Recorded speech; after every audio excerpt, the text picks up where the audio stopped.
what is happening in the UK. It's so important that you stay updated on the immigration situation or policies or rules in the UK so that you can, be in line. What is happening. If you're meeting me for the first time, my name is Cynthia. I share information that will help your transition abroad to be as smooth as possible. I share information about settling, working, or studying in the UK. If you're interested in any of these, then subscribe to this channel, turn on your notification bell so that each time I drop a new video, you'll be amongst the first people to see this video and you'll be updated on what is happening in the UK. Now, without wasting time, let's get into this video. A few months ago, 10,000 immigration lawyers wrote a letter to the Home Office and they advised them that what happened to the Windrush generation, I'm talking about the Windrush scandal, was about to repeat itself. Now, what happened was that people could not show their right to work or right to rent. So many people were, blocked from the system. And the worst part was that some people traveled out of the UK and they could not come back into the UK because there was no clear evidence of their immigration status. Now, that was a huge scandal that they were hoping that it will not repeat itself with this e-visa. Now, since the UK announced that people should convert their BRPs to an e-visa, there has been many problems. People have been struggling. If you go through my channel, you see so many videos where many people are asking me for solutions to one problem or the other. How can people help them out with this because they are struggling with it? Now, one thing I will tell you is that there are some solutions that you can get from my channel, but there are some that you have to contact the Home Office in order to help you out.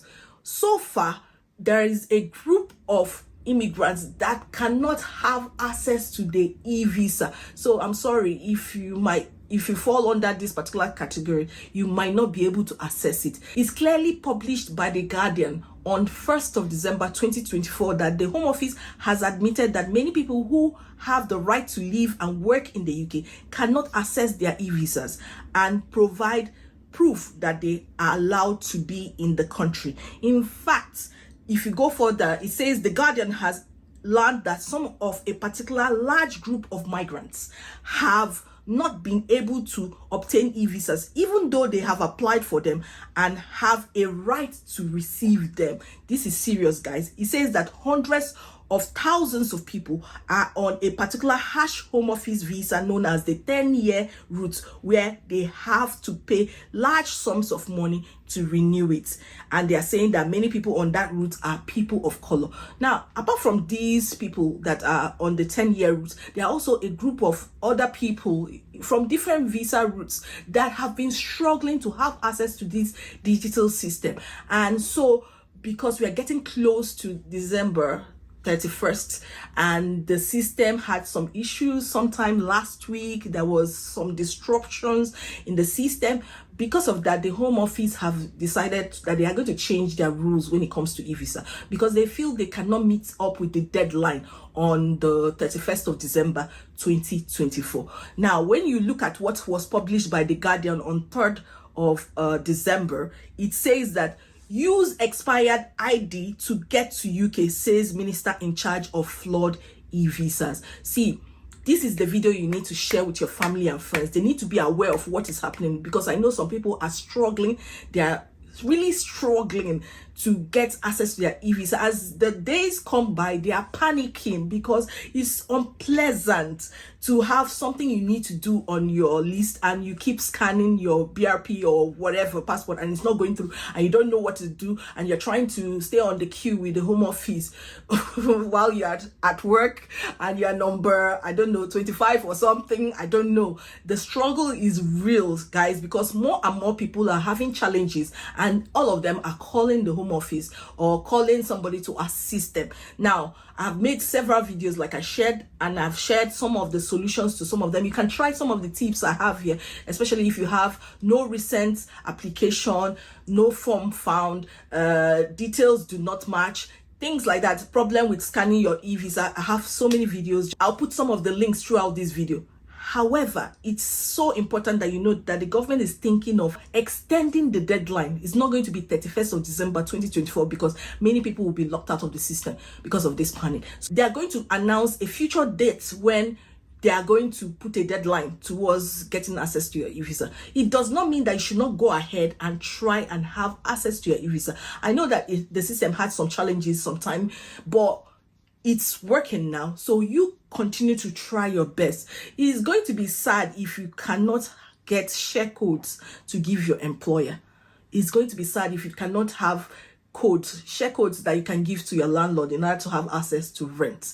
Some of these things are so important for you to be able to live your normal life in the UK. So I'm just telling you that you should go ahead with your application process. The government is going to announce a future date or time when they're going to extend it, so that everybody will be on board. It's no longer going to be 31st of December 2024. If you read further with The Guardian, the minister is saying that I have heard a range of concerns, including the move to e-visa might negatively impact the vulnerable and elderly, leaving them unable to demonstrate their rights. I know that the international travel is also a particular point of concern ahead of the festive period. A lot of people travel during this Christmas period, December period, and so many people hope to travel and come back in next year. With these changes, is going to be a huge issue for them. It says, I have therefore brought in changes to reflect these concerns. This includes working with airlines to allow biometric residence permit or EU settlement scheme biometric residence card that expires on or after 31st of December to be accepted as valid evidence of permission to travel until 31st of March 2025. So it's going to be accepted. So just make sure you have your BRP. I've always told you, if you have your BRP, BRC, do not cut it and send it back to the Home Office. Hold it even after it expires on 31st of December, because the Home Office has already said you might need it for some immigration evidence in future, something like that. So make sure you have it. The new Labour government is committed to righting the wrongs of Windrush. For migrant communities, there is real fear of something going wrong with Home Office systems and the ongoing impact when it does on every aspect of your life. That's why we have been so focused on listening. So they said that the Home Office has their 24 hours helpline for airlines attempting to identify documents over the new year. I told you what to expect if you travel with an e-visa. I put a link here to what you should expect when you are traveling, how you can go about it. And I also said, please print your e-visa. Print it is so easy. If you want me to show you a video about how you can easily print your e-visa before you take off or you travel, then I will make a video if you need it. Seriously, I felt it's so important for me to share this news because it is affecting every single one of us, and the fact that everybody must have an visa, even your children. Visa extension will be changed at the Home Office. They announced a new date, so UK residents, don't worry yourself. It's not December ending again this year. There is a new date that will be announced later by the Labour Party. It's the first time watching this video on this channel. Subscribe to Abraham and remain blessed. Thank you and I love you.